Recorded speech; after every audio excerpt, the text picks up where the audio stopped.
FILSE is the leader of this consortium, which include, of course, entity like FILSE, the Economic Financial Development Agency of Liguria region. But without listing everyone, I think it's a very large consortium made of very important networks at EU level, which has been supporting, very supportive in terms of spread the action and the aims results of Knowledge Hub CCRI project. CCRI, as you know, is leading networks. EU supported the leading networks of stakeholder, cities, region, and all the public and private entity committed in developing a circular solution. And with this program, with Knowledge Hub, we are working on enlarge the networks, strengthen the networks, and offering to the community different kind of service, advice, capacity building initiative, and from different point of view: public engagement, innovation, assessment, business model, financial support, but even, of course, a new opportunity, offering for those who has been interested or will be interesting, mentoring program at local level to develop, to support new members, to support circular policy and initiatives. As FILSE, I think we are very satisfied about results, and we have in the framework of structure design, personalized, tailored support action. We worked directly with different regional and municipality organization, providing consultancy services in how to support them in developing no solution, thanks to a database even of initiative. Thanks to internal and external expertise, we activate very relevant, high-qualified experts in supporting those who have been involved in this support pathway. I think it has been very relevant to discuss, to benchmark, to provide capacity building to the actors involved. So we worked mainly directly with the three actors: Gacko municipality from Bosnia, Braga municipality from Portugal, and the Perugia municipality, of course, from Italy. And this is directly. And regarding the involvement of our regional ecosystem, and even Genoa municipality and Liguria region have been supported by ICONS, which is one of the partner of Innovation Hub, CCRI. And regarding, let me give you a spot on this. It's regarding the results of this supporting initiative with Genova municipality and Liguria region. We are organizing on the 22nd of September physically at our premise in Genova at Incubators, a workshop, a capitalization workshop. So all of you are invited to attend it. And so just don't add anything more than, of course, to welcome all of you to these new webinars and take the most benefit of the speech. And we will have topics from circular waste management governance, green public procurement, multi-level governance and collaboration. We will fly today from Italy to Spain, and we come back to Italy with Sara Piana, Regione Liguria, and Stefania Manca, Municipality of Genova. So, Valeria, I will hand over to you the floor and you forget Tiziana Merlino from ANMA. sorry, Tiziana, sorry. And of course, Tiziana with Melina, which has been one of the key stakeholder, supportive stakeholder of all the initiatives as a benchmark in Liguria about circular economy, waste management, of course. So I'm very well looking forward to hear all of your experience, and so good work. Thank you, Pietro. Today's webinar focus on governance and contractual approach for circular waste management system, with particular attention to the relationship between municipality, public utilities, and outsourced waste operator. We start our conversation with from the European level. To go deeply in the regional and local issues during the event.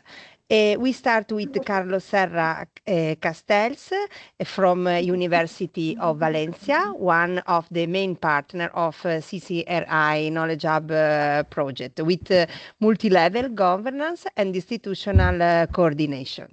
Please, Carlo, I give you the floor. Only I think before give you the floor is that all the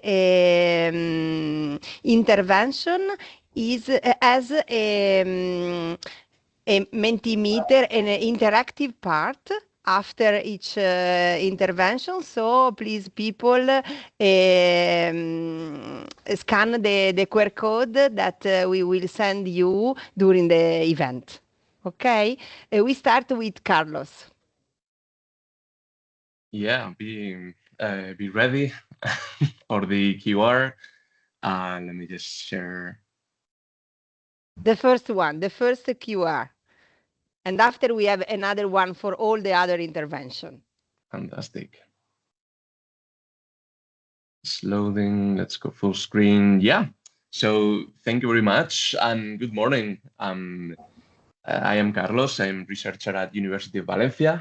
My research revolves around public policy evaluation, governance, and citizen participation around ecological transition issues and circular economy. So today what I'm going to do basically is to make an introduction to the topic. I don't bring specific experiences, but I think it is important to frame the three rest of the presentations that are going to happen today. And yes, we will be using Mentimeter for a questions. You can participate with your phone by scanning the QR code that you will see on the screen when the time comes. You will also be able to go to menti.com and put the code that will be shown in the slide. The questions, as you know, are anonymous and very quick to answer. Okay. So the topic is waste contracting, but the issue is broader. How do different actors coordinate so that waste services support circular economy goals? And I always like to start already with a Mentimeter question, understanding who is here actually. So here is the test. Let's start with the Mentimeter. I will ask you to please scan the QR code or go to menti.com and enter these 8 numbers directly. So there's no need to put any space. You can enter the numbers directly. That's so quick. It cost me a lot more. So that's amazing. Okay, so this question is also important. Because a waste service contract or service agreement with a utility or operator is seen differently depending on the actor. You know, for a municipality, it is a way to set objectives, to define responsibilities and ensure accountability. You know, for a utility or operator, it becomes the framework for daily service delivery. You know, routes, vehicles, staff, containers. For the regional or metropolitan area, And the authority may be part of a wider system of infrastructure planning, regulation and coordination, and also, of course, consultants, researchers, EU projects may focus on the tools, evidence, and support that cities need to design and manage these agreements. So I see, varied representation here. So I think this is just perfect. And yeah, I think this is helpful both for me and for the rest of the speakers. I'm gonna wait until we have the 17 and there is a race for the first place between the research community and other. I probably will, wait for this number 17. If not, I will just go to the next slide, but I think, yeah. Okay, so really interesting, public. And here we're gonna go to add a second quick question. Okay, if I can change a slide. Fantastic. So I wanna ask you, how close is your current work to waste management contracts or service agreements? Because if many of you are directly involved in designing or approving contracts, we can think in terms of tender criteria, contract clauses, risk allocation, incentives. If many of you manage or monitor contracts, the key issues are KPIs, access to operational data, reporting routines. Some of you deliver services under these contracts.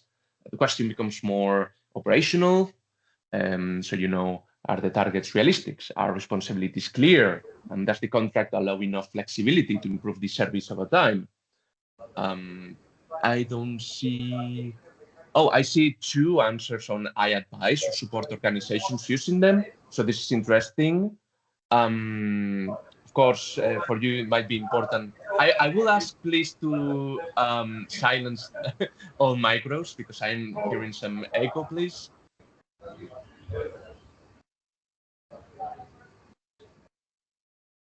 Thank you very much for that. And yeah,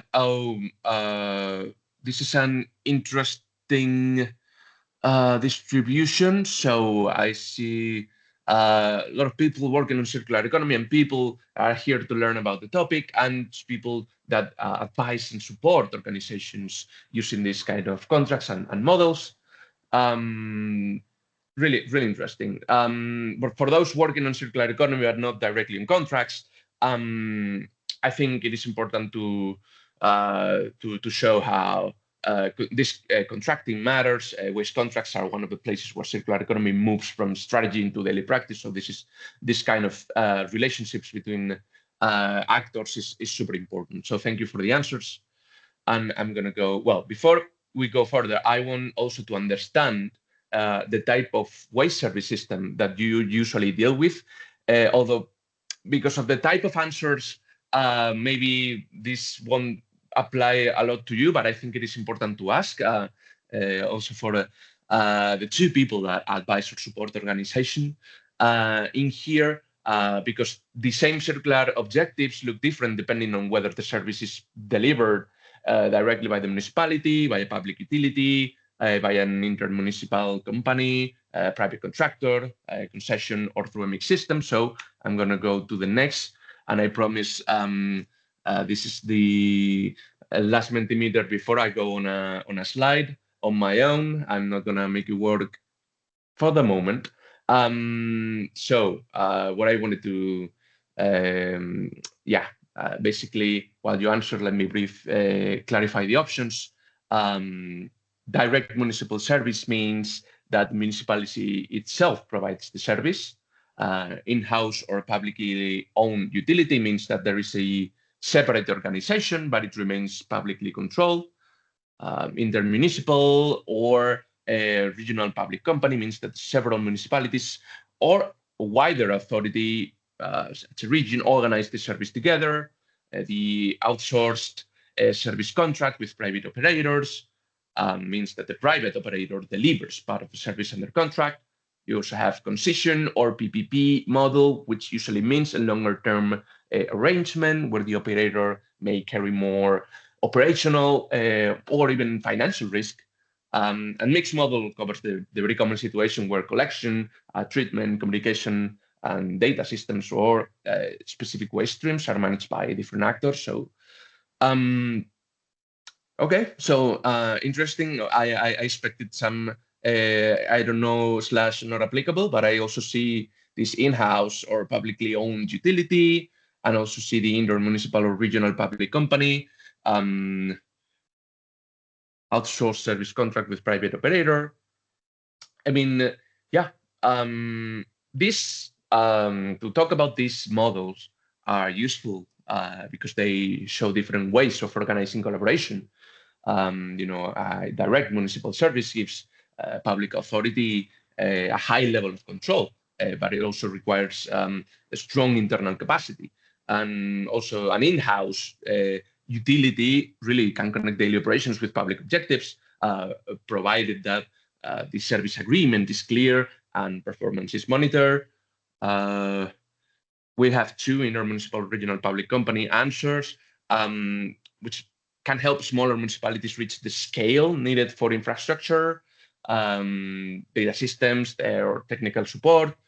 And one outsourced contract and concession that, of course, can bring specialized capacity, but they place usually more pressure on tender design, monitoring, and accountability. Before going to the slide, just wanted to say that this evidence that we have evidence that there's no universal model established as being the most effective. The more consistent lesson from the literature is that circular waste governance works better when public objectives, operator responsibilities, data flows, also, accountability, transparency is well connected. So the question is not so much who delivers the service, and more does the model allow the system to learn, to correct problems, and improve over time. So whatever the model in your territory, the issues to consider are really similar. So who sets the circular objectives, who delivers the service, who collects and validates the data, also communication with citizens is important, so who does that, and who benefits when residual waste goes down. So thank you very much for your answers. Also here, an interesting distribution, no direct municipal service, which is interesting also, but kind of interesting answer. So thank you. And I take, I'm sorry if I go to the next slide before everyone answers, but I also take that maybe this doesn't apply totally to you. But I need to go on because I don't want to abuse of the time slot I have. Okay, so briefly on governance, and let's talk about coordination, because municipal circular waste policy is really rarely implemented by one actor alone, unless some of you tell me otherwise, to which I would say, please tell me more. But seriously, the evidence on multi-level governance shows that local outcomes depend on how national rules, regional coordination, municipal capacity, stakeholder collaboration fit together. And for this webinar, we can think of circular waste governance as a chain of coordination between at the very least 6 groups of actors. And useful concept from the governance literature is municipality as a system organizer. Even when the municipality does not deliver the service directly, it remains usually responsible for giving direction to the system, setting objectives, convening actors, aligning incentives, and of course, really important, checking performance and making sure that public value is protected. So research usually describes successful local transition as a combination of public leadership and network coordination. So public authorities provide direction, legitimacy. Utilities and operators provide operational capacity, of course. Business and citizens shape material flows through everyday decisions. You have also regional bodies, producer schemes, and markets influence what can realistically happen after collection. Circular waste governance really depends on the quality of the coordination between these actors. So if there is a regular communication, shared data, clear escalation channels, agreed responsibilities, and transparent reporting, the system has a better chance to reducing waste. And this brings us to the next question for the Mentimeter. And I wanted to ask you, if circular waste governance depends on the coordination of this chain, where does the chain usually become the weakest in your experience? So I want you to think about your own situation. I know this might be a little bit, of course, impossible to answer if you're here to learn about the topic. But for those who work on these issues directly or indirectly, I want you to think about the potential weak link points in this coordination. So, if the main problem is political direction, the priorities maybe to clarify objectives, targets, and responsibilities before moving into procurement. If the issue that fails usually in your model is procurement and contract design, then the focus should be on maybe translating circular economy goals into tender criteria better. It can happen also that the weak point is operator capacity or service delivery. And here the response will be different. Municipalities may need earlier market dialogue, more realistic service requirements. The problem can be also on data and monitoring, and this is something that I've come across in one of the mentoring sessions with one of the cities that participates in the program in CCRI. Because circularity is super difficult to manage unless contracts include clear reporting duties and exchange of data, quality checks, and follow-up. Interesting that you also point to citizen participation, because this is usually something that is a layer underneath many of the things. Then the contract and the connection between different operators must include communication, feedback, and user support and behavior change to become part of the service model. I see, interestingly, also that the weak link for you is this regional or national policy alignment. And then, of course, the answer is stronger multi-level cooperation, because many circular waste decisions depend on rules, infrastructure, and competencies beyond the municipality. That's interesting. 2 data, 2 citizen party, 1 operator. Interesting. Okay. And then 1 financement and investment capacity. Yeah. Of course, if we have a weak link here, the response needs to connect waste contracts with broader circular economy instruments.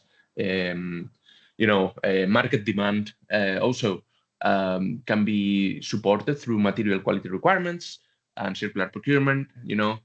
So yeah, really interesting, and thank you very much for the answers. Of course, a layer here is also municipal capacity. We have a very big reality of different municipalities.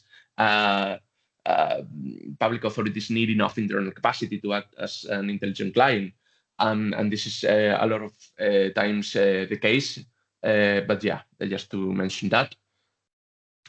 I'm going to go to the next slide and really quickly moving to the contract itself. I don't want to make a big explanation on green public procurement because it's going to be explained later. But as you know, a waste service contract can include circular targets, quality standards for separating materials, data sharing requirements, communication duties, incentives, penalties, review points. But the question is, once we have the contract, how do we know whether these elements are actually improving the service?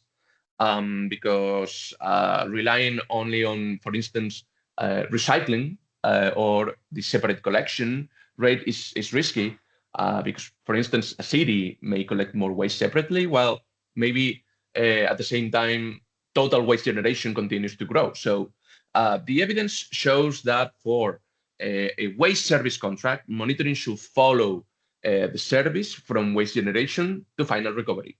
So starting with residual waste per person, and then look at contamination in separate fractions.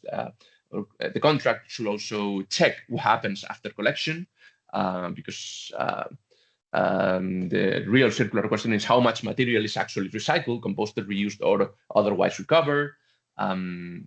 Service quality also needs to be visible, and environmental and social indicators complete the picture because, routes, vehicles, treatment choices, emissions, user support and satisfaction all help assess whether this service is improving or not beyond basic collection.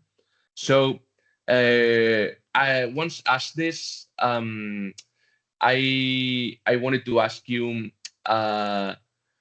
which indicator will make the biggest picture?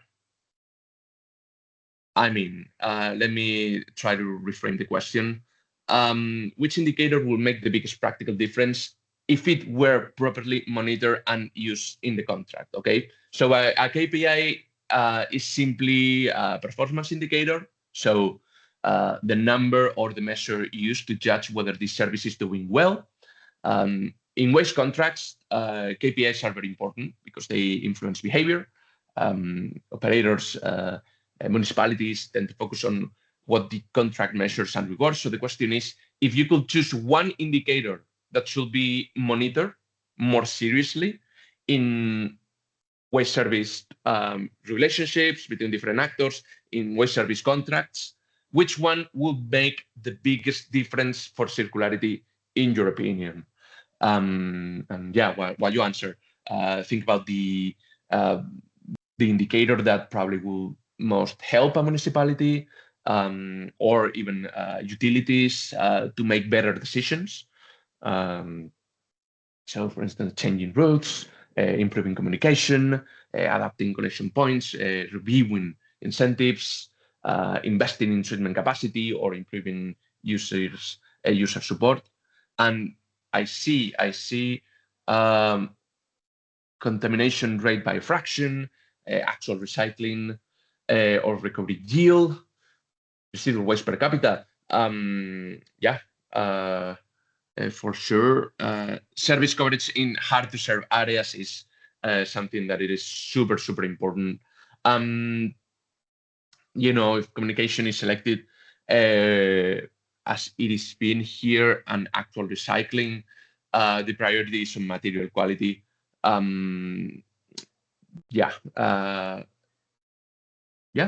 Citizen satisfaction is for sure something that needs to be considered. No love at all for greenhouse gas emissions from the waste system, but it's okay. Please keep answering this. These answers are super helpful and interesting. Okay. Well, so I mean, the practical lesson here is that a useful contract or a dashboard should help both sides decide what to adjust during the life cycle of the contract. And indicators should lead to action. Better communication, better routes, better material quality, better infrastructure, better incentives, or better monitoring. And I promise I finish soon because I see that I am almost on time.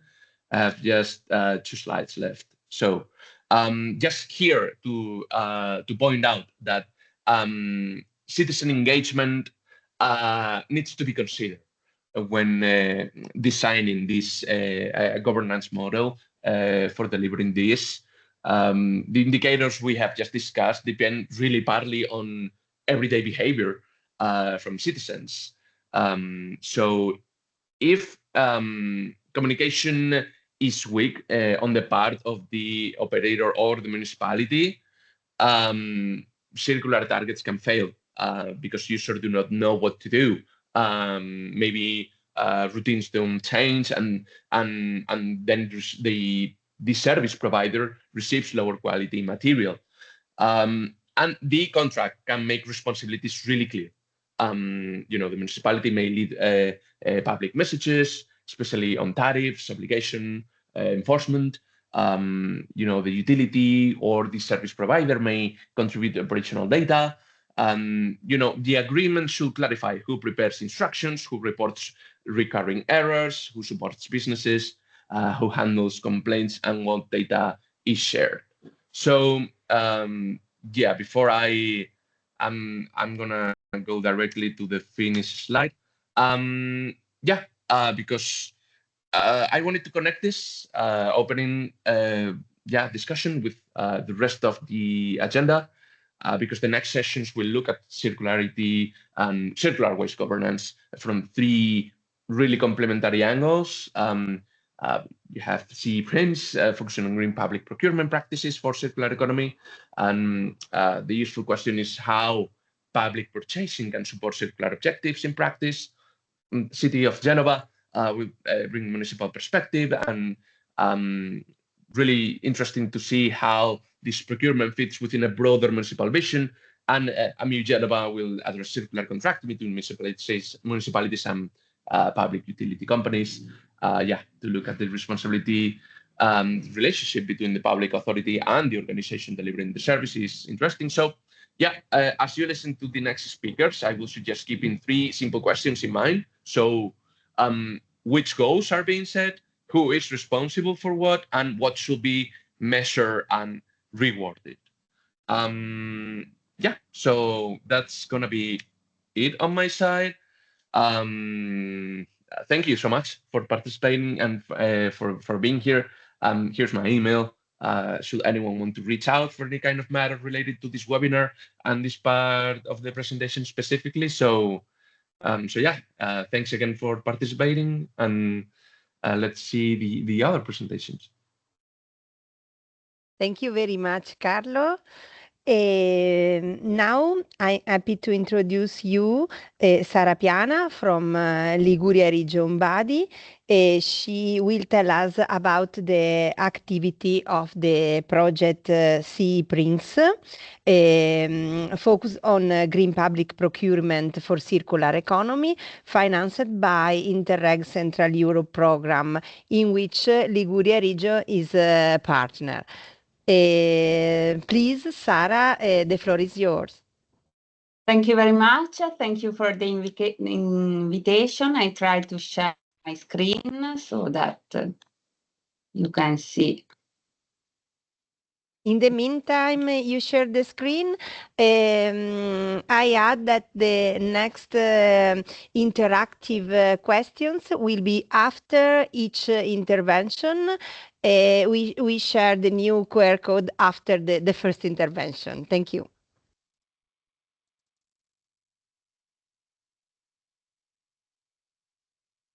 You can see the presentation? Yes, Sara, you can start. Okay, thank you very much. My name is Sara Piana. I work for Liguria Region, and I'm the lead partner of this project, which is financed by the Central Europe program. The project is focused on green public procurement. I try to share the video of the project. Please tell me if you can see it.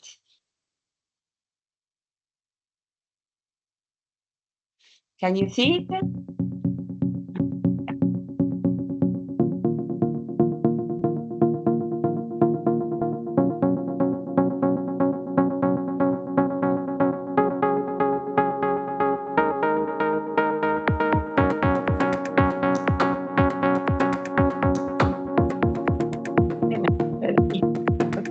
That's it.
So I thank you. I try to present through a video my project because I think it's the best way to give a short overview of our activities, and it is the best way to present all the work we made during this project. As you see, CCRI's project involves 10 partners coming from 7 different countries of Central Europe, and aims to support the transition to circular economy through green public procurement. Green public procurement is a strategic tool which will be included in the next circular economy action plan, which will be developed by the European Commission to make more circular our market and to make more circular the public procurement activity.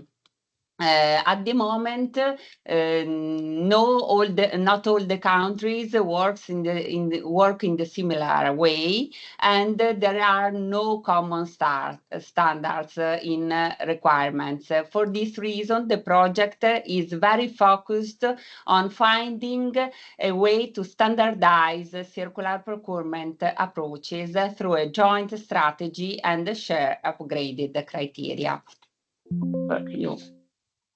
I don't know if the presentation worked, but I don't think so. I tried to. No, Sara, we still have on the project slide, the first one. Okay, just a moment. I try to make the.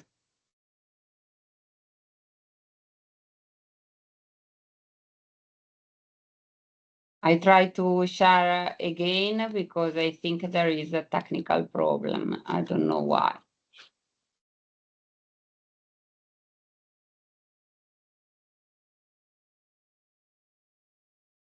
Just a moment, sorry for this. Now you can see the... Yes. Okay, perfect. Sorry for this technical problem. As you can see, the architecture is focused both on the public administration field and on private companies field.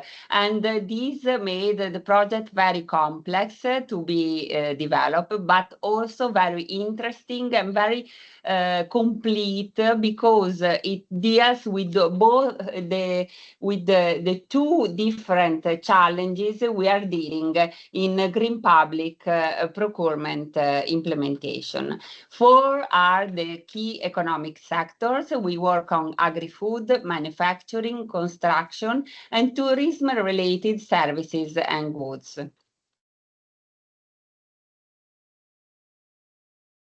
The project journey is focused on the activities which were developed in the Central Europe framework.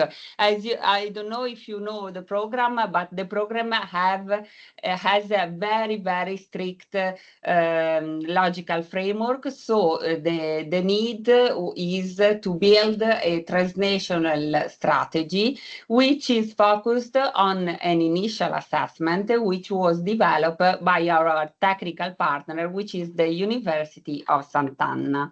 After this analysis and the development of the strategy, 2 action plans were developed both for public authorities and for enterprises.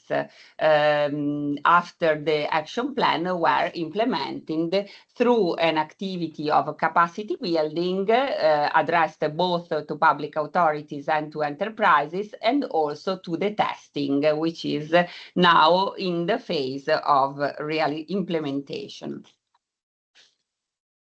The transnational cooperation is focused on capacity building, as I was explaining, because we use the share approach for enhancing awareness, knowledge, and understanding based, of course, on country-specific needs, because the different countries have very different experience in this field. And then a joint development of pilot action, which is based, we can say, on a set of circular criteria in the key economic sector, which were developed in the last months and which are now in the phase of testing. Of course, some of our partners, among them the Chamber of Commerce of Genoa, which works together with us in the project, is implementing some pilot action addressed to the enterprises which participated in the capacity building activities. As you can see, the expected results are focused on policies and practices. We can say that at the moment we had a very, very strong collaboration both with the ministry, the Italian ministry, and with the Enea, which is the agency in Italy developing with the circular economy. And we are very proud of this result, because the objective of the project is very able to change the policies both from a regional point of view, but also at national level. Of course, public capacity of public procurers, we had a very, very large participation among 350 people from public procurers participated in our capacity building activities. And I think that this is a very great result.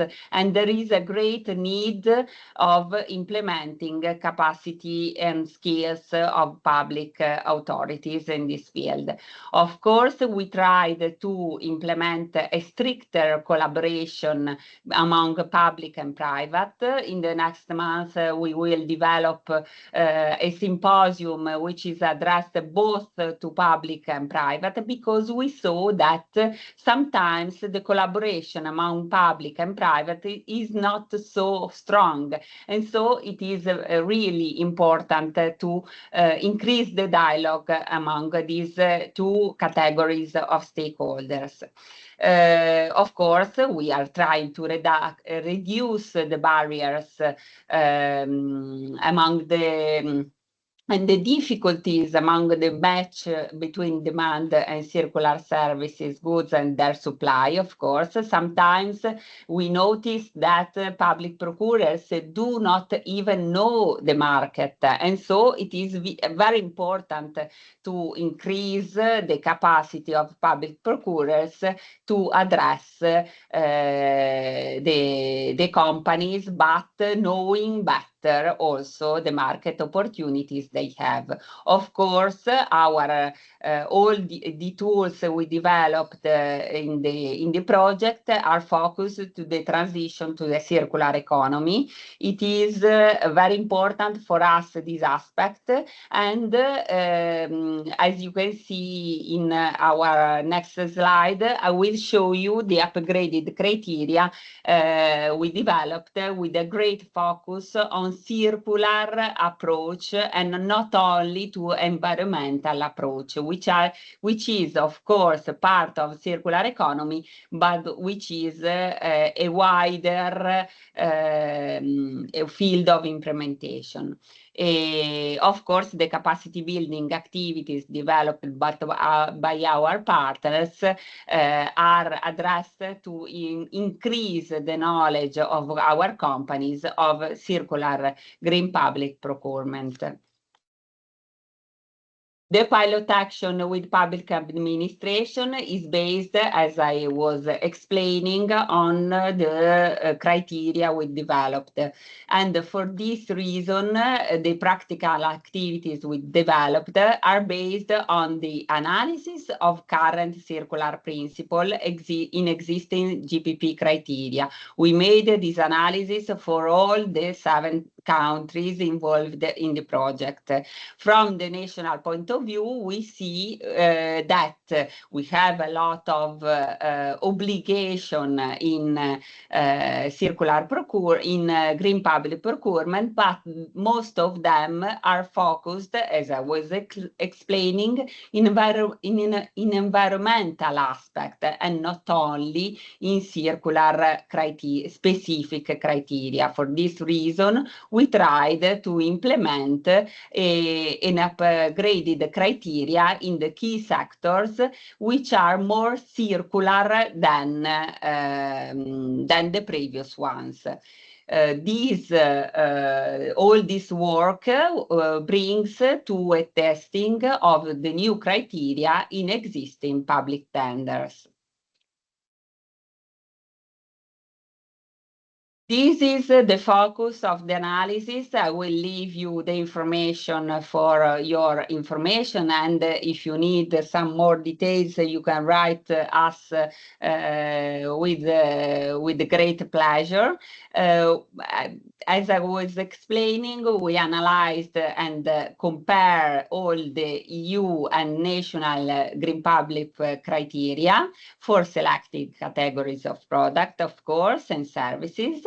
And then we evaluated them together with the Sant'Anna University, partner of the project, with the circular economy principle analyzed in different action plan, in the international standard, in the GPP framework, which are really a good basis of analysis.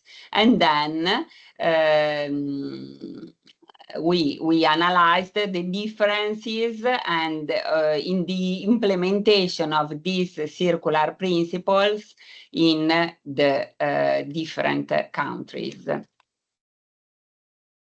Main findings regards the strongest circular integration observed in construction sector, technical specification, energy and material efficiency criteria. Most frequent principle are actions to regenerate ecosystem, design for circularity, EU eco-label, which is very developed, and certification schemes, and process optimization.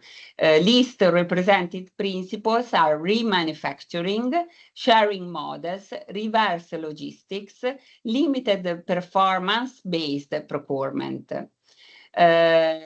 Construction is the most mature sector, as we can imagine since the beginning. They develop LCA, recycled materials, energy efficient, durability criteria.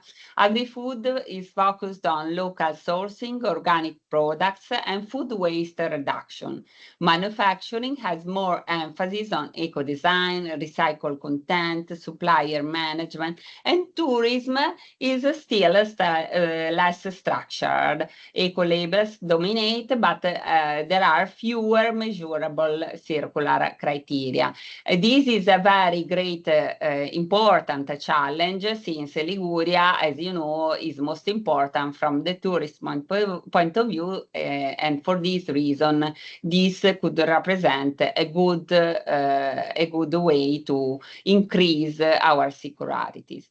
Regarding the challenges, we saw that there's a different maturity levels among countries, and this is, of course, one of the results and challenges that we can imagine since the beginning. There are fragmenting national GPP systems. There are limited use of measurable circular indicators. This is a great point even for our public procurers, because it is very important for them to be able to measure in a very precise way some circular indication if they want to implement them in the public procurement procedures. Lack of harmonized approaches and circular principles often remain indirect or implicit. There are, as I was explaining before, there's a strong focus on environmental aspect, but weaker focus on systemic circularity. This is the upgrade we made in the criteria already existing. They are compared to the regulations in force in each individual country and may be inspired by what already exists in other countries. All national green public procurement criteria are grouped into common thematic cluster and similar contents.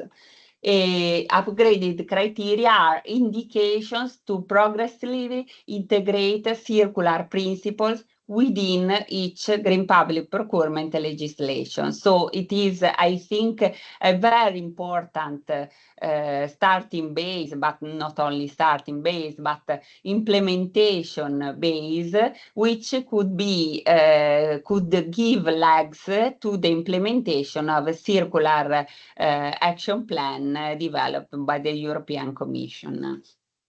It was given a priority from 5 to 1 according to the closing material loops and the operationalizing of our strategies hierarchy, quindi refuse, rethink, reduce, reuse, repair, refurbish, remanufacture, repurpose, recycle, and recover.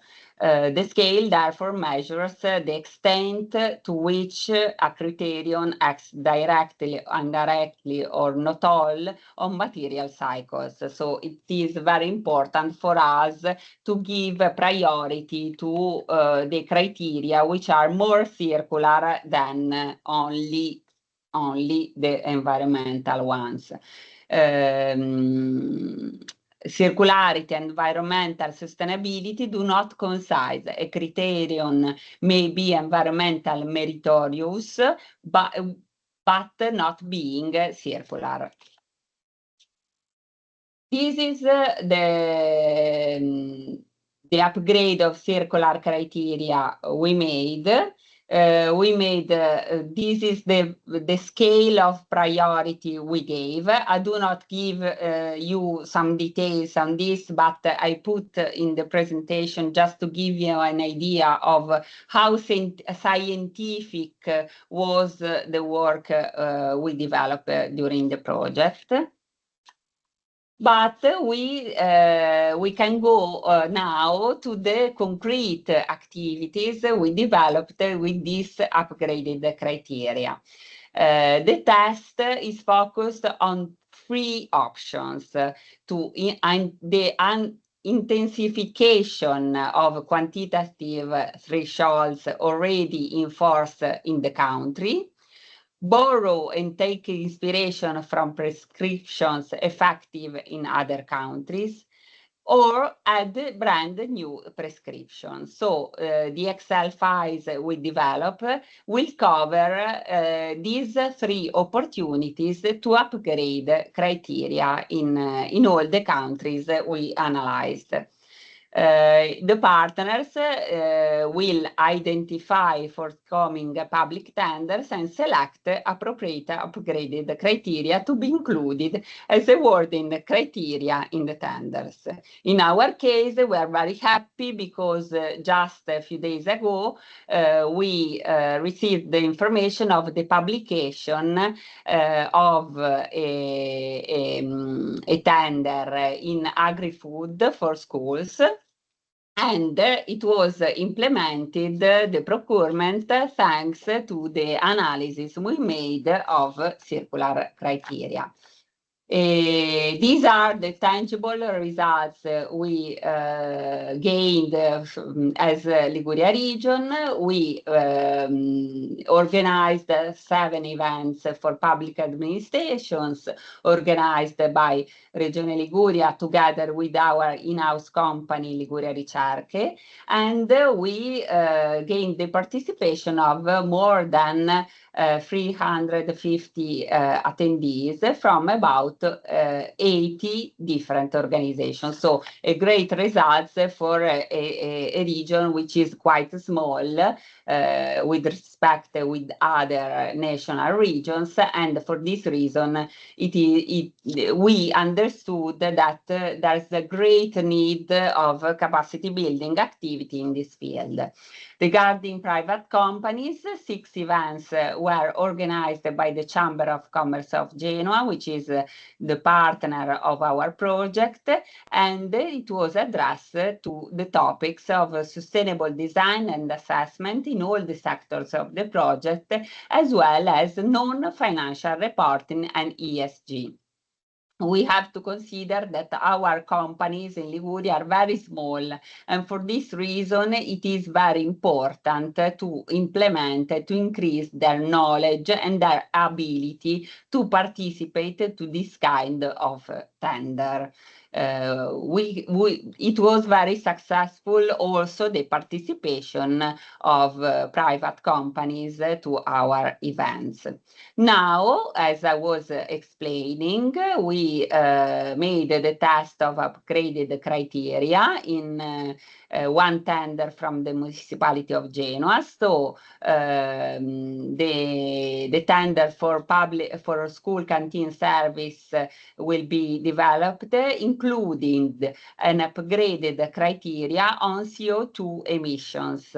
This makes important for the company which will participate in the tender to be coherent and to be coherent with waste reduction policies and to assess the emissions of the service. So for us, it is a very, very important result.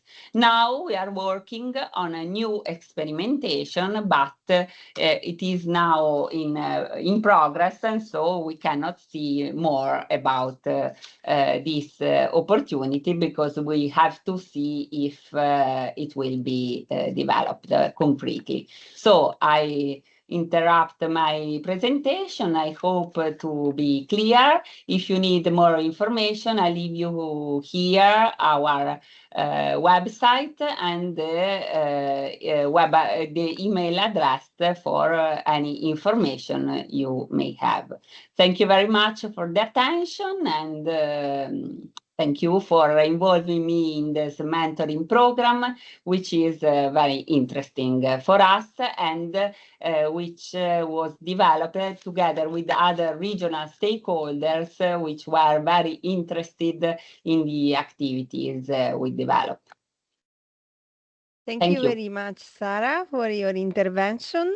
Now the first slot of interactive question. in order to know what do you think about the concrete implementation of the Green Public Procurement. If you have any question to give to the speakers outside the interactive Mentimeter, please do them. Okay, I give the floor to Clarissa for the Mentimeter management. Yes, now I'm sharing my screen with some instruction to join the Mentimeter, which is the same QR code for the intervention of Sara Piana that you just listened to, and for the other two that we follow for Stefania, I see, and Tiziana. Now, okay, you should see. Oh my God, okay, and I can start the presentation. Okay, please, okay, I see that there are 3 joined people. Please scan the QR code, or better, if you need more, I can. Okay. And I can send you in the chat the instructions if you want to. Okay. 7 joined. Thank you very much. Okay. While you join, I mean, now you have the site, and the QR code will be on every presentation. Okay, thank you. I see that you're already responding for the first question in the framework of CPRINT. And the question was, how significant are the following initiatives that for the concrete implementation of the Green Public Procurement that Sara Piana just explained to us? And I'm seeing that we have slightly for the same percentage for the first and the second initiatives, like capacity building for public administration and the business support, of course, or we're the same of the transnational harmonization. 2 of 7 respond. Okay, thank you. Please respond to the Menti, so we can move on like quickly for the second intervent. Please enter your answers.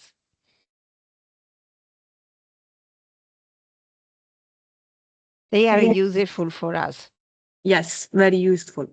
And now you can escape because I've seen that 8 people joined. So now you have to respond. Thank you. Thank you very much. We are 20, so someone is not playing with us. Yes. We don't know who, because there is a disclaimer that I want to do that. That the Mentimeter is not. I mean, we can associate our reply to the person, so it's okay.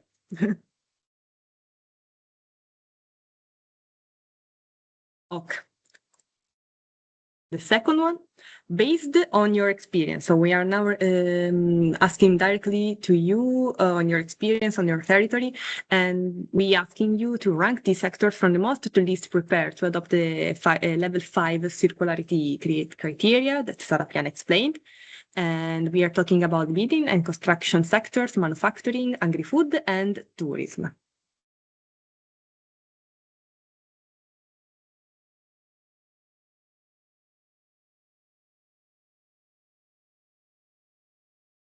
Okay, tourism is the first one and is coherent with the presentation that we just listened to.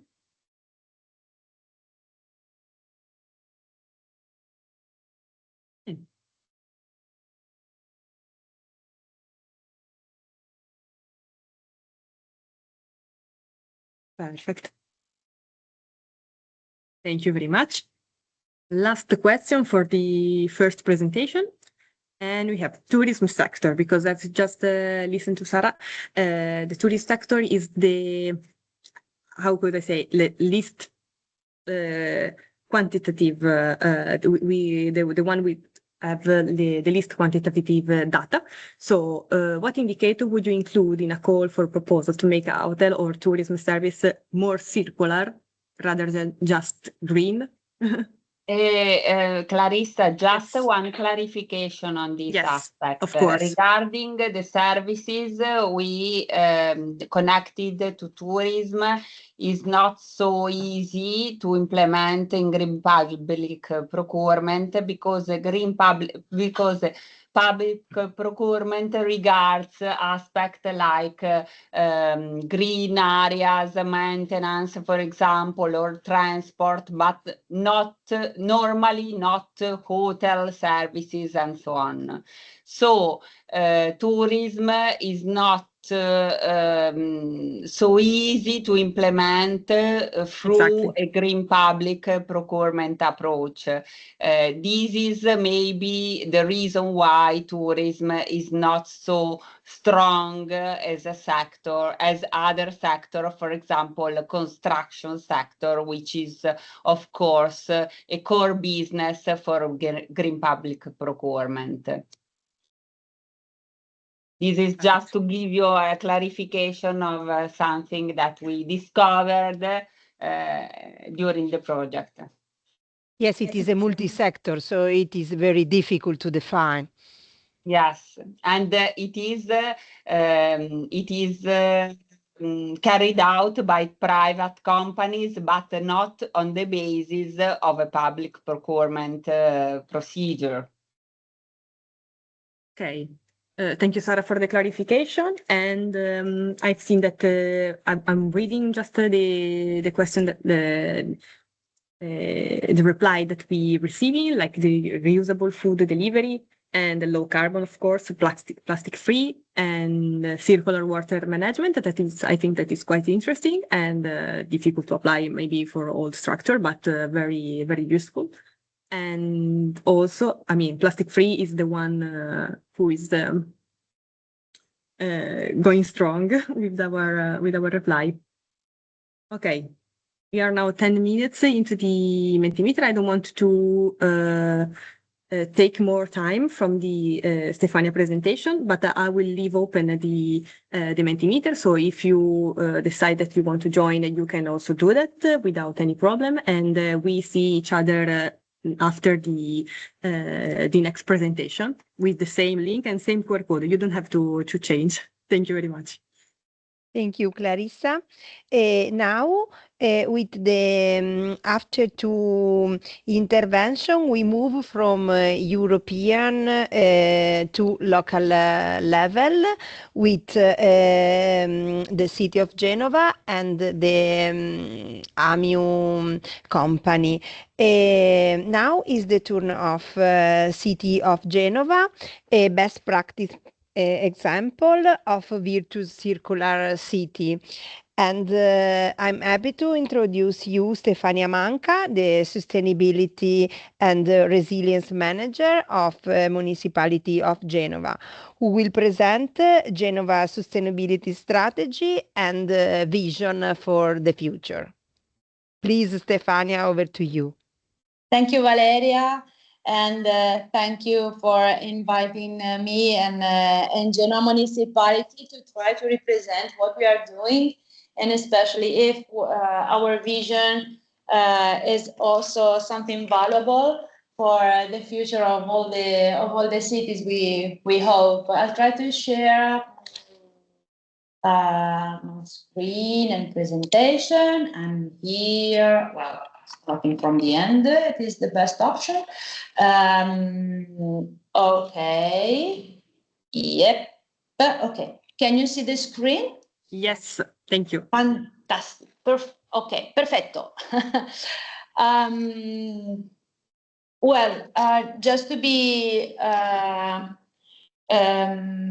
honest and frankly speaking, a municipality incredible, but it has a lot of power for its local context in order to boost sustainability, circularity, practice, and even using traditional documents, and especially planning documents, because all the cities have planning documents or unique management documents, and in that documents you can also boost inserting principle and also using the regulation as a common framework to improve both circularity and sustainability, because these two words need to be together. What Sara was explaining before, it is a common sense for everyone. Circularity, sustainability, not often they are together. Indicators of sustainability not often are valuable for circularity, and vice versa. What our municipality is trying to do instead is to embed one into the other framework, and using existing indicator when mature indicators are not available, using indicators that are more easy to be tuned and to be collected, to try to measure in concrete terms our envisioning and our commitment in both the items, circularity and sustainability. And so, but in a nutshell, every city could start this process. What we do, it was to start from the traditional plan, and we move forward, working together with several stakeholders at European and transnational level, and set two main targets, temporal target, 2030 and 2050.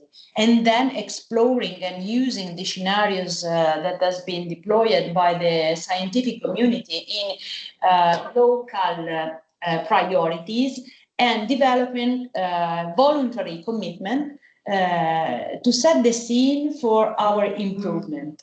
As you can see, a lot of documents, because indeed the municipality has a lot of vertical asset and transversal issue.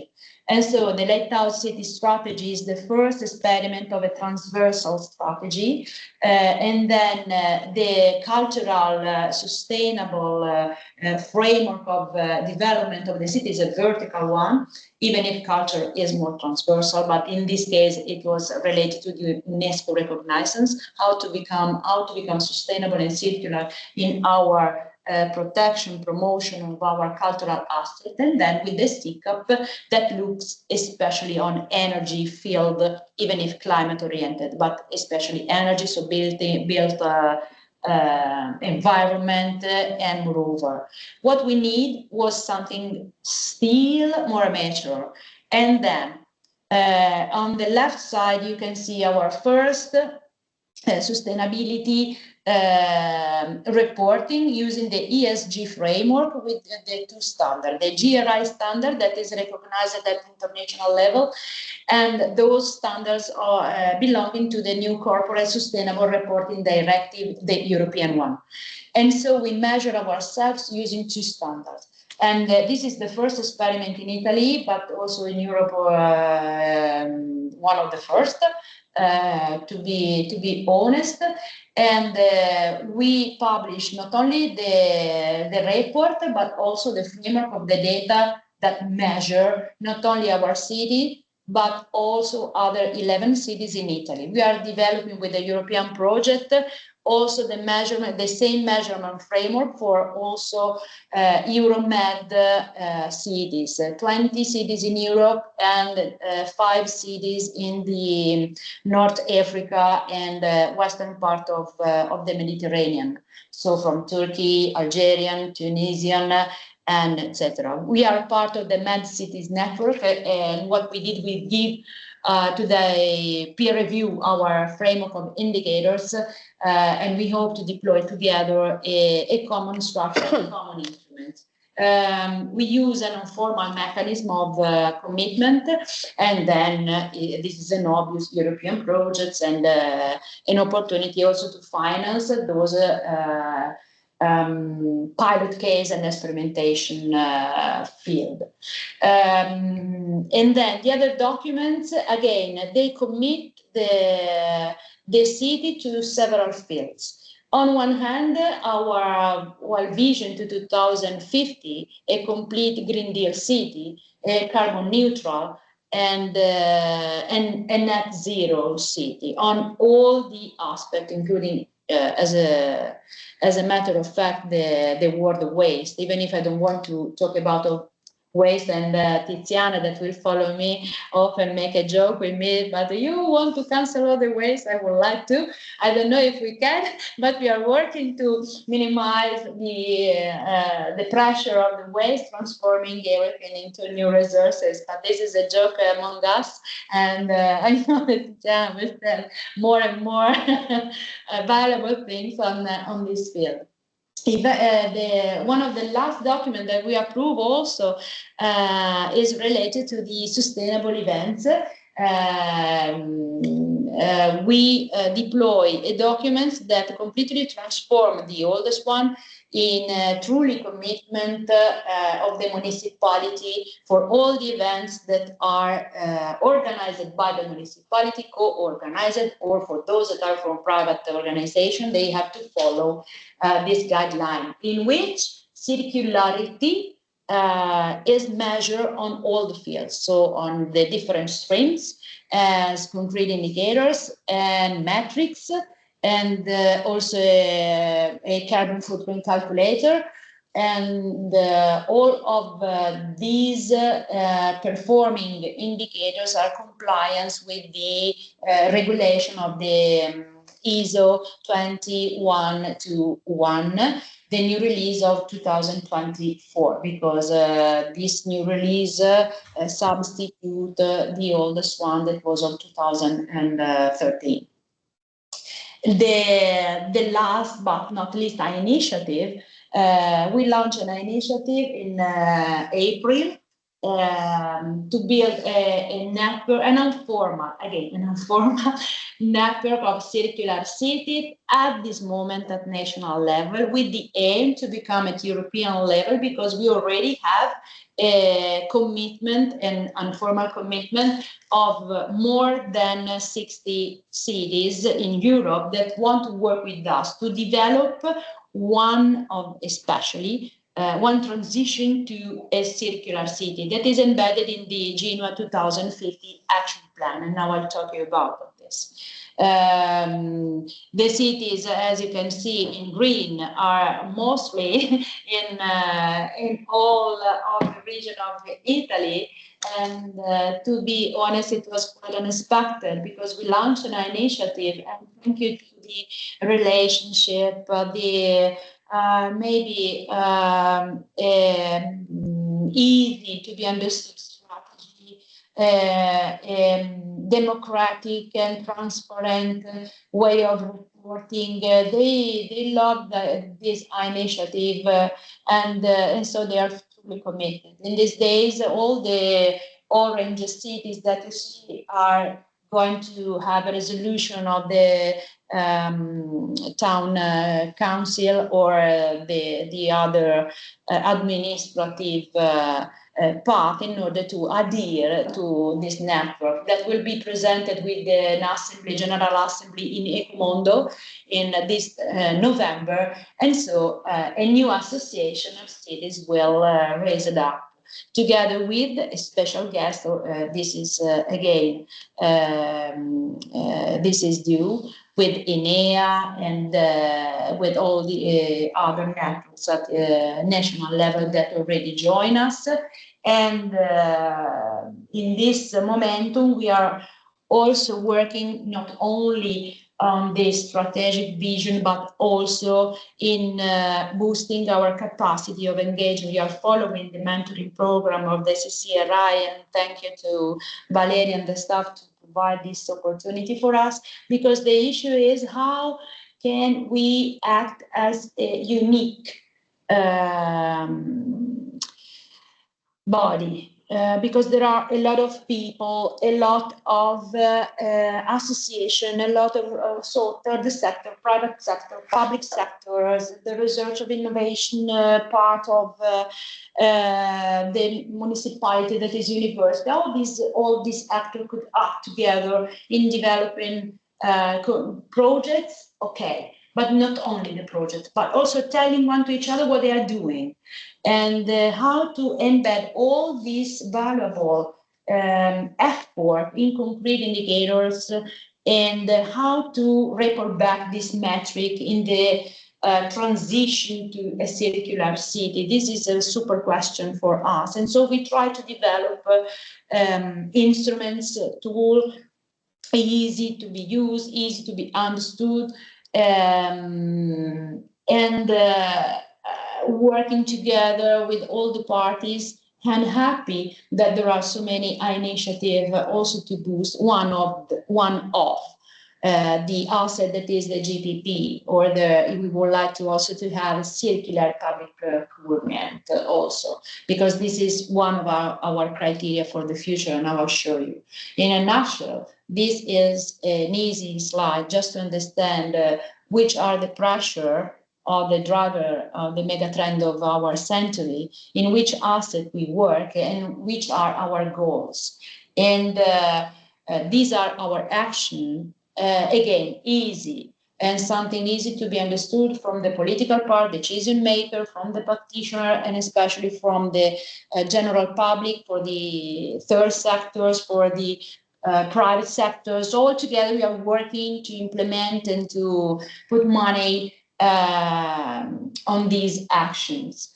And one of the action that more is tuned to the core of the meeting of today is CCT. CCT aim to transform our city into a circular city. All the actions, so the network and etc., and our European projects, we work together also in the built environment. To be honest, Genoa is not so good in the built environment. We need to invest a bit more. We work on the textile frame, on the energy, on the water, and on the land use. Make the land use component part of the circular economy asset of the city, and then developing also framework of indicators to let you know which are our performances, not good work, but just to say where we are and especially where we want to do. At the beginning, this framework, as you can see, includes 6 quality. And we will see them together also in the ESG report, because these are 6 qualities that the international agendas and initiative ask the local context to deploy, to develop, and to become more livable, inclusive, and with the new capacity of development, especially sustainable development, but also a prosperous economy without tackling people and social aspect and depriving resources, primary resource. And then how to become more attractive. Okay, you cannot see here circularity and how to become a circular city, because when we adopt the framework in 2021, we were not mature enough to measure in concrete steps our circularity. But with the new financial tools that we have using the last money of the operative plan for metropolitan city, we'll develop the 2 qualities that we would like to measure using the same indicators. We use 160 indicators to measure all the qualities, all the assets, all the single category. So it's quite complex, but it's easy to be to navigate in this framework. And we will use the same one, because now we are measured to measure for the 7th quality, that is circularity, and then the 8th one, that is the smartness, in order to complete all the bubble in measuring it. And as you can see, how a city could build also a financial framework supporting this transformation in a sustainable and again circular, inclusive, etc. cities. I put here some money, and if a city develop a strategy, a national plan, use indicators for metrics, it will be happy to say, we are happy to say that in this case you are valuable for financial scheme, and especially from private investor, for not only banks, but also foundation. And so merging the public funds with the private one, because you match, using those indicators, you match their analytics component on one hand. And on the other hand, you testify your in a transparent way how you are planning to develop your initiative for what, especially for what and when. In these are the other the qualities that I told you before, and then these are now we can move in analyzing also the component of the greener and especially the GPP, and we would like to deploy again the CPP. I'll tell you, just you will have the slide, but I want to concentrate a bit more on this. Okay. GPP for municipality. This is an action that is included in our CCAP and approved again in town council. The CCAP is monitored by a framework of indicators every 2 and 4 years to testify our first effort on the GPP in the management of the municipality. For all our public tender, we use the environmental minimum criteria to assess the ability of the product that adhere to our tender if they are compliant with our code, first of all. And then to procure and to have goods and services, we put some additional criteria because we need to control and to boost a sustainable and circular economy progress of the private sector of the city. A municipality could choose in a tender proceedings which will be the best option to deal with private investors on one hand, and private also studies for the public works realization in the municipality. Municipality could set not only the scene, but also the regulatory framework. We will award those that could testify that has some certification, especially on environmental part, but also social.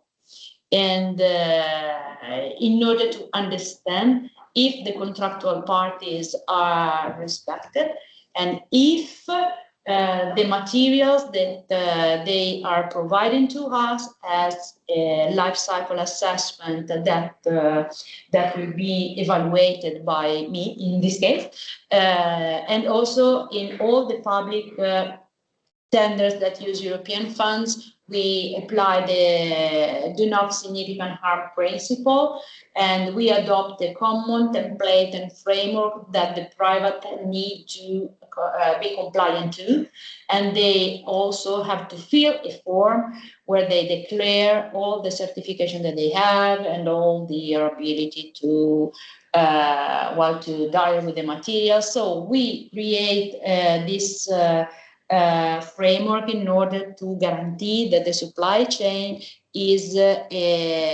become, in some years, a new valuable supply chain. So the value chain, and especially the traceability, will be completely assessed. We experiment these rules using the especially European funds. We are transforming them in a new regulatory framework for all the funds of the municipality. When we buy, we need to know where we are buying what, and when we put a tender, those that will adhere to the tender need to be compliant with our regulation and rules. I'll give you also some, in a nutshell, some other purposes where circular economy and CPP and green public procurement could also be included for every single asset of the city. So working on the green infrastructure, working in the green one, and working especially for us in the soft measure. CCT is our main pillar of the to foster this transformation. It already brings money and include a lot of pilot casing in order to become a holistic and new strategy to transform the city into a circular city, using all the leverage that we can also explore on the city. And then as a soft action, we invest a lot in not only information and communication, but also in training. Again, training our employees, training and working together between CPP and Green Public Procurement, together with the professional orders of architects, engineering, and agri-food sectors, and groceries, and the GDO, that is the super, also the logistic component, and the last mile also delivery packaging, and the packaging itself. We work really in conjunction with all the parties, because the municipality could set, again, regulation, but need also to be aware that you need to award. So I ask you, but I have to give you some mitigation measure, because you are investing a lot to become more circular and sustainable. And so in a nutshell, again, even if this framework could be more circular, easy to be in a linear way, but from the vision to concrete steps, a financial framework that support regulation, delivery, but especially closing the loop and evaluating with data, and especially testify the democracy and the transparent mood of the municipality, and let all of you to have access to those data. In this momentum, the framework is published. It is in Italian. We are transforming and translating in English, in French, and probably also in other language for the Euromed component. But as you can see, how many sectors we include in our GPP from a practical point of view, and then how we can scale up a bit more in transforming the day-by-day management of the municipality, because we need to justify that in a vision, in a common transforming path. We are working together with the 12 of the participatory companies of the municipality, deploying together not only the reporting ESG, but a common path in order to make, again, the transparency and the traceability of all our not only committed, but usable day-by-day management to become common practice, hopefully best practice, but in this moment is happy to transform a practice of the municipality, again, together with the common practice of one of our participatory company. You will meet Amiu just after me and my speech, and it is one of the best option in this case to understand how and what. And in this momentum, we would like also to improve the carbon footprint mitigation. We are deploying a study, putting together 2 universities in Italy and giving the study in a peer-to-peer review at EU level, because the carbon footprint study that we are deploying is essential because it goes beyond the CCAP one and calculate in backcasting our neutral cities and in a time frame of 5 years to 5 years, which are priorities and not only project but financial schemes and ROI, so social return on investment, and other criteria and indicators, because we need to testify not only an environmental lowering pressure, but also an increase in social outcome, an increase in governance capacity in that field. And these are our, if you want, key takeaways. But what I will show you in a really last minute is this, if I can, but really last minute, not more, because I don't want to. I cannot see it. Okay. Because we need to be not only transparent, but I need to tell you the truth. In this case, it is in Italian. I'm very, very sorry, but I hope to develop really in a few months the English version, and also embedding other cities. As you can see, this framework is given to all, so it is on a public view. And we can dial and deep dive in all the subcategories. And in sustainability, there are embedded also the ESG component in every category that are explored in the diverse dimension, just to understand cities where they are, and using statistic index. And we hope that also the statistic index on circularity could improve a bit more, moving forward, the collection, the waste collection, waste.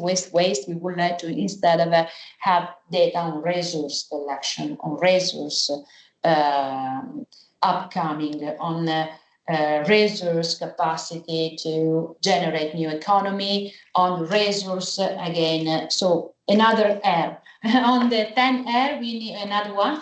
And from our side, everything is up to you now. I hope that this little experience could be valuable for the discussion. Thank you very much.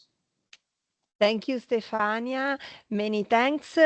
Now we move directly to the next slot, the last one. We move from the authority side to the public utility side with Tiziana Merlino from AMIU, the utility company of Genoa Municipality. At the end of Tiziana's speech, we have the last Mentimeter questions. Thank you very much, Tiziana, please.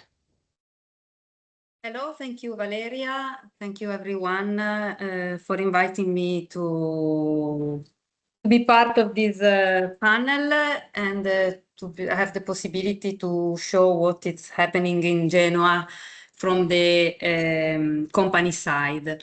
Let me share my presentation. Okay, can you see my screen, my presentation? Yes. Okay. Yes. I'm Tiziana Merlino. I'm a manager of AMIU Genoa company. Just some point of the story of this company. This is an old company. In 1996, it was established to have a company, so a municipal multi-service and urban sanitation company to manage the entire municipal solid waste cycle in the city, only in the city of Genoa, starting from the beginning. These activities has previously been carried out directly by the municipality of Genoa, using their own people, but they moved from the internal organization to a specialized company because this sector has to have a specialized organization. This is a process that happened in many other municipalities in Italy. It was a process that in those years is very common in Italy. In 2002, the company became a joint stock company, wholly public-owned company, and it completed its transformation into a really specialized organization focused on waste management and environmental services. I talk after about our shareholders and so on. Just a point about our vision, mission, and values. These are what we declare in our public documentation, in our sustainability balance, and so on. Our vision, we aim to be the key player in an intelligent collection and management system for secondary raw materials, supporting the development of a circular local economy. Circular economy is the center of our vision. About our mission, we thought a lot about what is our mission, and we based our mission on waste, but having seeing waste as a resource to be recovered, to be transformed, and safely reintroduced into the production cycle. So the circular economy is central in our mission again. Our values are what is most important, above all in our sector: legality, integrity, transparency, and so on. But being a public company is more important to follow all these values. Some numbers, I apologize if there are words in Italian, but I will translate to you, but it's not so difficult. We are managing now 38 municipalities. We will see in the next slides that we have a main contract, what is the most important contract, with 31 municipalities. One is the municipality of Genoa, and other 30 are municipality in the Genoa, in the area of Genoa, internal area. Then we have 7 municipalities managed with a tender. But it's less important, let me say, because what is our core is the contract for the 31 municipalities, and above all for Genoa. We have 2 important plans. The most important is our landfill. It's not fair to talk about landfill in a panel where we are talking about the circular economy, but it is important to give an end to the cycle, because at the end, somewhere we have to move all the waste side, the side of the waste that is not recyclable. Landfill is not the solution, I know. It's important, but it's a solution for Genoa. Our landfill is one of the biggest landfill for the north of Italy. It has been closed for years for technical problems, but in 2018 we opened again the landfill because we needed a place where to end the cycle without moving waste from our city to other regions, Lombardia, Piemonte, and so on. So many kilometers that we are already moving, but less than this. This means pollution, this means traffic, and so on. This is a big problem that we have already to solve. Another plant is an important plant for plastic recycling. In this moment, the plant is under revamping because we want to have a very a new plant with better performance. To do our work every day and to clean the city and to collect all these waste, we have more than 1,100 operational vehicles and equipment, and the number of waste you see it's very big, 330,000 tons of waste. I'm talking about total waste, so recycling and not recycling. Consider that the city of Genoa is more than the 80% of this number. So in Genoa produces itself in 2025 has produced more than 272 tons of waste. More than 139 tons of non-recyclable waste. So we are now a little more than the 50% because we have a percentage that comes from non-domestic activities, but now we are at in Genoa city 53% of the differentiated waste. We are far from the target, 65%, but we are a big city. We are working a lot. We moved from 2020 from the 45%. Now we are at the 53%. So we are moving fast towards the target, and the contract, the new contract, as we will see in the next slides, has helped a lot to reach this target. Our people, we are more than 1,921 now. Every day changes. We are not maybe in this moment we are under 1,900, also because we are now implementing a very big activity of efficiency in order to reduce our cost, because we cost a lot, and the municipality is asking to us to be more efficient.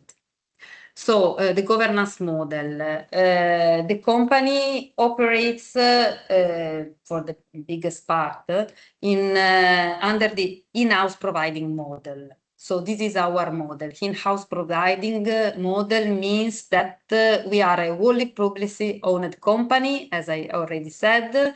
Our shareholders are the municipality of Genoa for the more than the 87% of our share, and the metropolitan city of Genoa, the other part. So our main shareholder, most important, is the municipality of Genoa. We work for the municipality of Genoa. The shareholders exercise what is known as similar control. In Italian, it's controllo analogo. So it means that our shareholders have a control, so municipality and metropolitan city exercise a control upon AMIU as they do over their own internal departments. So we are totally controlled by them. So they approve our business plan, they approve our investment, and they control us in all our actions and activities. This means that they control our the ability to reach our targets, the ability to be able to respect our contract, and so on. We have a board of directors composed by 5 members. One chairperson appointed by the municipality of Genoa. This is because the municipality of Genoa is our main shareholder, and then the others appointed by the municipality, the smaller municipalities, coastal municipality, another one by municipality of Genoa, and the metropolitan city. So everyone is represented inside our board of directors.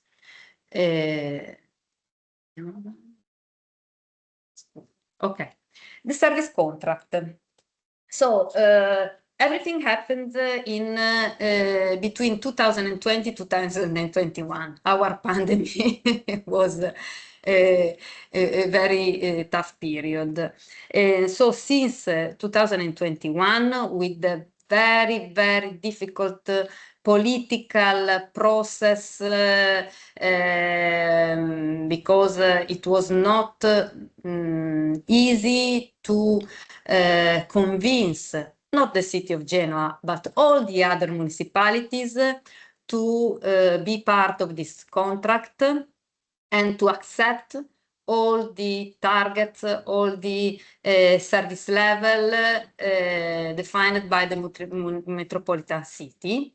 The contract is a 15-year contract, very long, a contract that is has a value of more than 3 billion contract, so it's a monster contract. And it was awarded directly under the in-house providing framework without a public procurement procedure. All the Green Public Procurement targets and activity has been introduced inside the contract, but we had a direct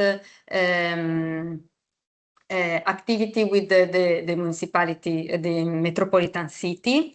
We prepared an offer, a technical and economical offer, and the metropolitan city has to demonstrate our cost effectiveness, first of all, in order to be able to sign the contract with us. The contracting authority is the metropolitan city of Genoa, but the beneficiaries are the 31 municipalities.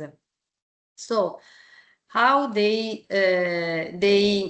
all these municipalities are able to match their own target, because we are talking about very different municipalities, very different territory, very different needs, because the City of Genoa is for sure different from a small municipality, small town in the other side of the region. I come back just 1 second to this picture, because you see all these small municipalities. For example, Fascia, Crocefieschi. We are talking about a city with 100, 200 people. Genoa has 600,000 people, and it is a metropolitan city. So we have all the people that are using the city. Let me have this term, using the city every day. So the contract established stringent service quality standards, for sure. So we have targets for quality, for separate waste collection, for circular economy, and so on. But every year we are asked, municipality together with us, are asked to prepare an annual activity plan where we described all the actions to be implemented in the next year. So we prepare it at October of at the end of the year for the next year to implement in order to meet the circular economy target. So each municipality, also the one with 80 people living inside it, prepare its annual plan. And we also prepare the economic plan. The most important document is the economical plan, because the economical plan is what is used by the municipality to prepare the taxation for the people that live inside the municipality. This annual plan is approved both by the municipality and also the metropolitan city. My presentation is completed, but it is important to say to appoint another thing, that since 2018 in Italy, all the waste sector has been regulated by an authority, a national authority called ARERA, that is the regulatory authority for historically for energy and water networks, and since 2018 also for environmental, so also for waste. This was a very, very important new starting point for all the waste collection system in Italy, because the authority control with specific targets and specific service level that are over and most important than what we have, all we have in our contracts, that we have to respect and we have to communicate every year to the authority. The authority control also the economic sustainability of each company, and it compare it with the city, with each city with the other. So we have always also in a benchmark in Italy. This was important because this process gave a very important pressure for improvement the circular economy system. About just some consideration about the first intervention of Carlos with also the KPI and so on, what he said, it's very important. What is important in the KPI, so the survey. For example, we have a very big problem, a lot of problem. I think that it happens in all the city in Italy for sure, but also in Europe, with the contamination of waste. Contamination is a very, very big problem, and we have to work a lot with the citizen engagement for this, because citizen has to understand that is important not only to separate, but to separate well and to separate with brain in order, because if we are not able to have a good waste from the beginning,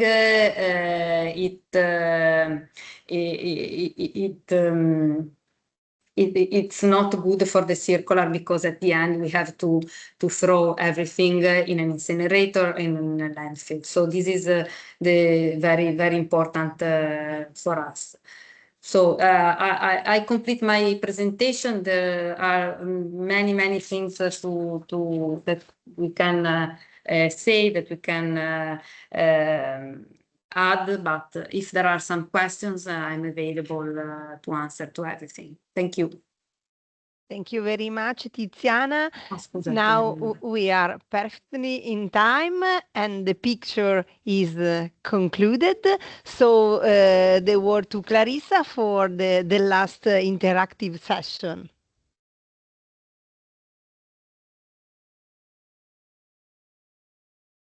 Okay. Thank you, Valeria, and thank you to Stefania and Tiziana for the last two interventions. And I resent you the link for Mentimeter, and I'm sharing also the QR code. Please, 9 people that you are still connected, reply to me. So we have the result, and we can share also with you.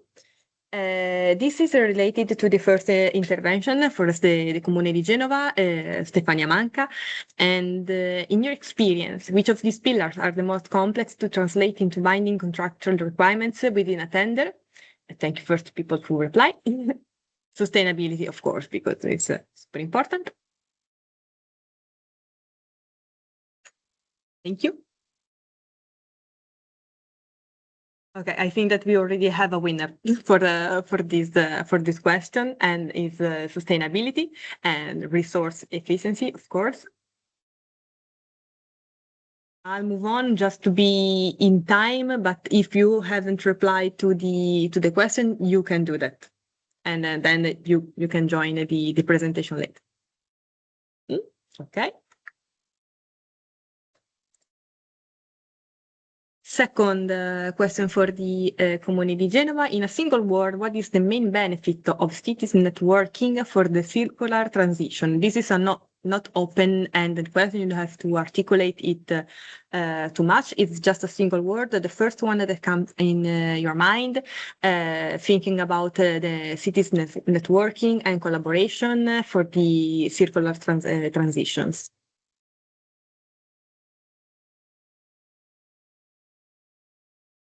No one?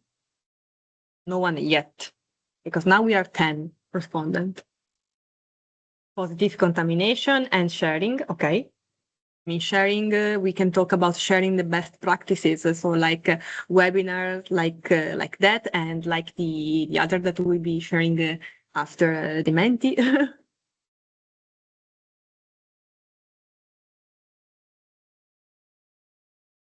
Marking, peer learning, collection able to reduce. If you see some quotes that you agree with, you can copy that, and this it will be pop up. And efficiency, like this one.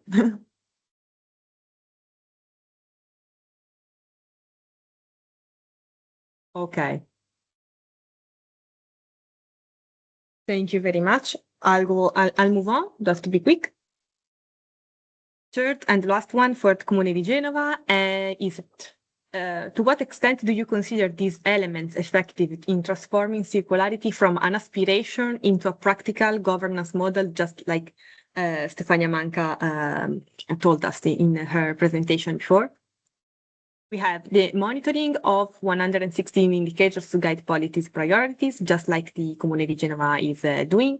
Mandatory application of minimum environmental criteria in public contracts and training academies for politicians and decision makers, and urban dashboards like dynamic control for comparing major cities, like the last things that Stefania showed us, like the Power B model in the Comune di Genoa to confront different territories.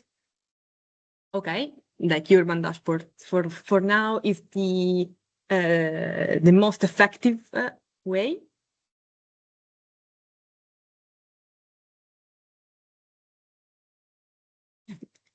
Okay, I see that now it's winning the mandatory application of minimum environmental criteria in public contracts.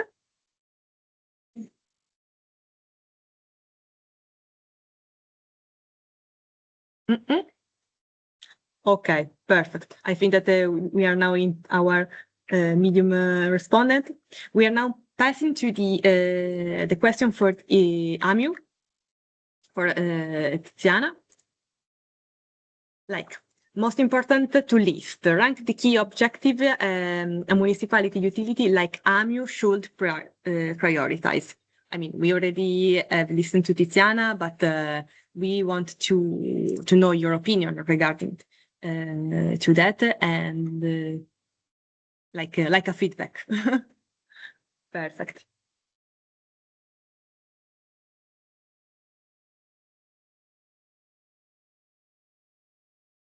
Thank you for the thumbs up. Okay, for now, the winner is high service equality standard, but of course, no, not that clear, because we have development of circular economy processes. Okay, I think that all of them are important, but we wanted to ask you for feedback. For the people who have not responded yet, you can do that. I'm just changing the slide. Okay. Same as the Comune di Genoa, but for AMU, talking about the annual activity plan. To what extent do you consider the following factors to be decisive for the success of the AAP? Technological innovation in treatment plants, education and active citizens. Okay. Political collaboration and technological innovation. As we already seen, the collaboration among the 31 municipalities is like not the most difficult one, but kinda, Tiziana.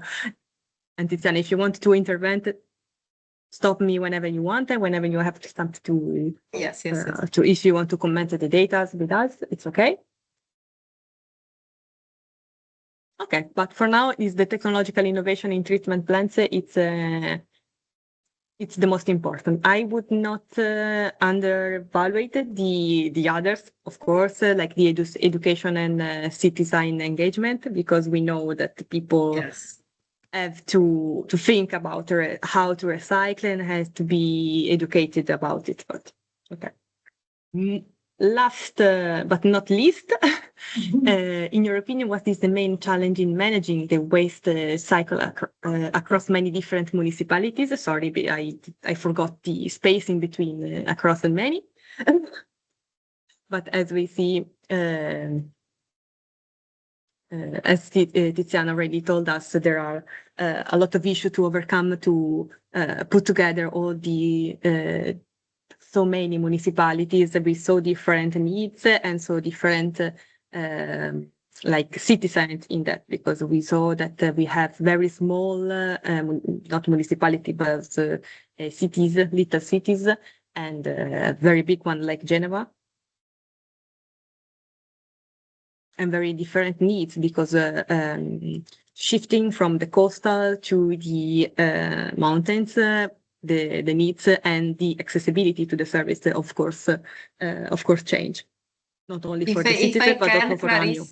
Of course, I see here different needs and rules. This is a very important point, because needs are very, very different. So what we try to do with the annual this is very hard, but it is important with the annual plan, is like to make a dress, one for each municipality, in order to fit all their needs. And also the rules are different.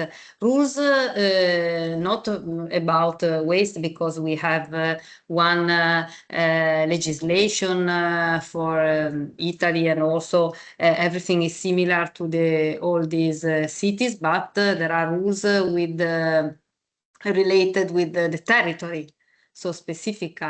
Regarding the plant, yes, we have a very big problem with plant, and above all our plant for to complete the cycle. So we have this landfill. I already talked about it. There is a tender now made by the Liguria region for the construction of a plant, an incinerator. Let me call it, but it's not a waste to energy plant. So this is the correct name, because now we are using waste and waste to energy plant, but not in Liguria region. We are moving waste to Lombardia region.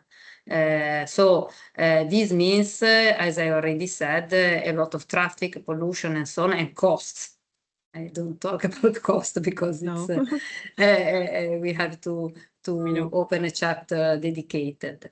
Yeah. Knowledge, data, we have data. Data is not a big problem because we are now improving a lot with the collection of data. We have an analytical accountability for all the waste produced, also because the law required to us to be very analytic with this. Also with the ARERA, we have to communicate and to collect all the data. The system are now available to do everything. I don't talk about artificial intelligence because it's not we don't need it anymore because we have many other instruments. Thank you, Tiziana. I think that if there are other questions, the public can do that also in the chat, as I sent you with the message. And now I'm closing the Mentimeter, but I will send you the reply. Okay. And now, before we all go, I won't take that much time, I promise.